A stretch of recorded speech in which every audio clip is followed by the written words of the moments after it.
ನಾನು ಹೇಳ್ತೀನಿ ಒಂದು ಏನಾದ್ರು ಲೈಫಲ್ಲಿ ಪ್ಯಾಷನ್ ಇರಲಿ ಅಂತ ತಕ್ಷಣ ಕೇಳ್ತಾರೆ ನಂಗೆ ಪ್ಯಾಷನ್ ಅಂದರೆ ಗೊತ್ತಾಗ್ತಾ ಇಲ್ಲ, ಯಾವುದನ್ನು ಪ್ಯಾಷನ್ ಮಾಡ್ಕೋಬೇಕು, ಪ್ಯಾಷನ್ ಅಂದರೆ ಏನು ಅಂತ ಕಂಡ್ಕೊಳ್ಳೋಕ್ಕೆ ಹೋಗ್ತಾರೆ ಜನ. ನಾನು ಹೇಳೋದು ಅದು ಹಾಗಲ್ಲ. You don't find it, you have to create it. ತುಂಬ ಜನಕ್ಕೆ ಪ್ಯಾಷನ್ ಇದು ಬಿಡಲ್ಲ, ಕ್ರಿಯೇಟ್ ಮಾಡ್ಕೋಬೇಕು.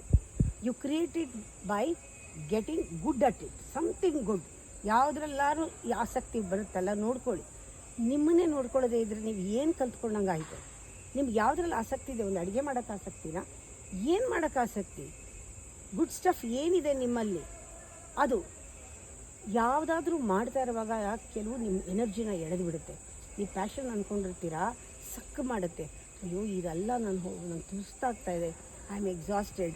ನಾನು ಅಡುಗೆದ್ರಲ್ಲಿ ಖುಷಿ ಅಂದ್ಕೊಂಡಿದ್ದೆ, ಇದರಲ್ಲಿ ಇಲ್ಲ, ಐ ಆಮ್ ಎಕ್ಸಾಸ್ಟೆಡ್, ನನ್ನನ್ನು ಸಕ್ ಮಾಡ್ತಿದ್ದೆ ಎನರ್ಜಿ ಅಂತ ಅನಿಸುತ್ತೆ. ಆದರೆ ಪ್ಯಾಷನ್ ಅಂತ ನಮಗೆ ನಾವು ಕ್ರಿಯೇಟ್ ಮಾಡ್ಕೊಂಡಾಗ ಎನರ್ಜಿ ಬರೋಕ್ಕೆ ಶುರು ಆಗುತ್ತೆ.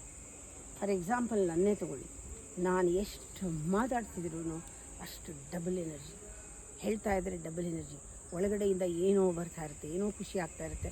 ಇದು ನನ್ನ ಪ್ಯಾಷನ್. ಯಾವಾಗ ನನಗೆ ಸುಸ್ತಾಗತ್ತೆ, ಯಾವುದರಿಂದ ನನ್ನ ಹಾಳಾಗತ್ತೆ, ಸುಸ್ತಾಗ್ತಾ ಇದೆ, ಆವಾಗ ನಾನು ಅಂದ್ಕೋಬೇಕು ಇದು ನಂದಲ್ಲ, ಇದು ಅಸಕ್ ಮಾಡೋವಾಗಲೇ ನಮಗೆ ಗೊತ್ತಾಗಬೇಕು ನಾನು ಇಲ್ಲಿಂದ ಬಿಟ್ಬಿಡ್ಬೇಕು, ಇದನ್ನು ಬೇರೆ ಮಾಡಬೇಕು ಅಂತ ನಿಮಗೆ ಗೊತ್ತಾಗಬೇಕು. ಎನರ್ಜಿ ತುಂಬ್ತಾ ಇರೋದು ಯಾವುದರಿಂದ, ಎನರ್ಜಿ ನಮ್ಮಿಂದ ಸಕ್ಕಾಗ್ತಾ ಇರೋದು ಯಾವುದರಿಂದ. ಇದು ಎಲ್ಲ ಲೆವೆಲ್ನಲ್ಲೂ ಬರುತ್ತೆ. ಜನಗಳ ಜೊತೆ ಇದ್ದಾಗ ಕೆಲವ್ರ ಜೊತೆ ಎನರ್ಜಿ ತುಂಬಿಕೊಳ್ಳುತ್ತೆ, ಕೆಲವ್ರ ಜೊತೆ ಸಕ್ಕಾಗುತ್ತೆ. ಕೆಲವರು ಬರೀ ಎಳ್ಕೊಳ್ತಾರೆ, ಕೆಲವರು ಕೊಡ್ತಾರೆ. ಹೀಗೆ ವ್ಯತ್ಯಾಸ ಆಗ್ತಾ ಹೋಗುತ್ತೆ ಪ್ರತಿಯೊಂದರಲ್ಲೂ. ಎಮೋಷನ್ನಲ್ಲಿ, ಥಾಟಲ್ಲಿ, ಆ್ಯಕ್ಷನ್ನಲ್ಲಿ ಯು ಹ್ಯಾವ್ ಟು ಅಬ್ಸರ್ವ್ ಎಲ್ಲಿಂದ ಎನರ್ಜಿ ಬರ್ತಾ ಇದೆ, ಎಲ್ಲಿಂದ ಎನರ್ಜಿ ಹೋಗ್ತಾ ಇದೆ, ಯಾರಿಂದ ಯಾವ ಕಡೆಯಿಂದ ಬರುತ್ತೆ, ಯಾವ ಕಡೆಗೆ ಯಾರಿಂದ ಹೊರಟೋಗ್ತಾ ಇದೆ ಅಂತ.